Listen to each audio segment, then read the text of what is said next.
क्या कर्नाटक में बीजेपी को हार सामने दिख रही है? एक फंसे हुए चुनाव में आखिर बीजेपी ने मोदी जी को ऐन वक्त में क्यों उतार दिया? दोस्तों, मेरा नाम है कुमकुम बिनवाल। अब जब कर्नाटक चुनाव में 13 दिन ही बचे हैं तो आखिर बीजेपी ने इतना बड़ा रिस्क क्यों लिया? दोस्तों, आज प्रधानमंत्री मोदी ने कर्नाटक के लोगों से जो बातें कही वो सवाल उठाती है कि क्या कर्नाटक में तमाम ओपिनियन पोल्स का रुझान देखकर, उनकी भविष्यवाणी देखकर बीजेपी को डर लगने लगा है? क्या कर्नाटक में बीजेपी की हार की भविष्यवाणी के बाद बीजेपी ने अपनी स्ट्रैटेजी बदल दी है और ये बदली हुई स्ट्रैटेजी कहीं उसको बैकफायर तो नहीं कर देगी? क्योंकि जो कर्नाटक की डबल इंजन की सरकार घिरी ही गंभीर भ्रष्टाचार के मुद्दे पर है, आरोपों पर है। आखिर उस चुनाव में पीएम मोदी ने भ्रष्टाचार पर ये क्या बोल दिया? हमारे देश में कुछ राजनीतिक दलों ने राजनीति को सिर्फ सत्ता और भ्रष्टाचार का साधन बना दिया। कितनी हास्यास्पद बात है ना दोस्तों।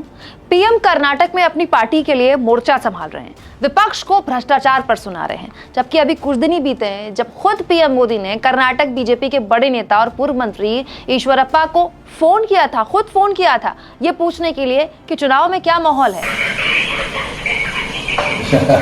बहुत अच्छा हो गया सर, डेफिनेटली हम जीतेंगे सर, नो प्रॉब्लम सर। अब देखिए ना, एक तरफ पीएम मोदी बीच चुनाव में भ्रष्टाचार के मामले में लोगों को ज्ञान दे रहे हैं और दूसरी ओर खुद उस बीजेपी के नाराज नेता को मनाने के लिए भी फोन कर रहे हैं, उस नेता को पर्सनली फोन कर रहे हैं जिनको कर्नाटक की डबल इंजन सरकार से अलग ही इसलिए किया गया था क्योंकि उन पर गंभीर 40% कमीशन के भ्रष्टाचार के आरोप लगे थे।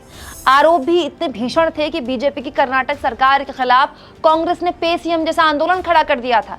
बाद में ईश्वरप्पा भी अपनी पार्टी से नाराज हो गए थे, राजनीति से संन्यास लेने का ऐलान कर दिया था, घर बैठ गए थे, जो कि बीजेपी के लिए मुश्किल पैदा कर रहा था। इसीलिए ईश्वरप्पा को मनाने के लिए ऐन चुनाव में बीजेपी की तरफ से खुद प्रधानमंत्री मोदी ने ईश्वरप्पा को इस तरह से फोन किया। ये थी कहानी पीएम मोदी की ईश्वरप्पा को फोन करने की।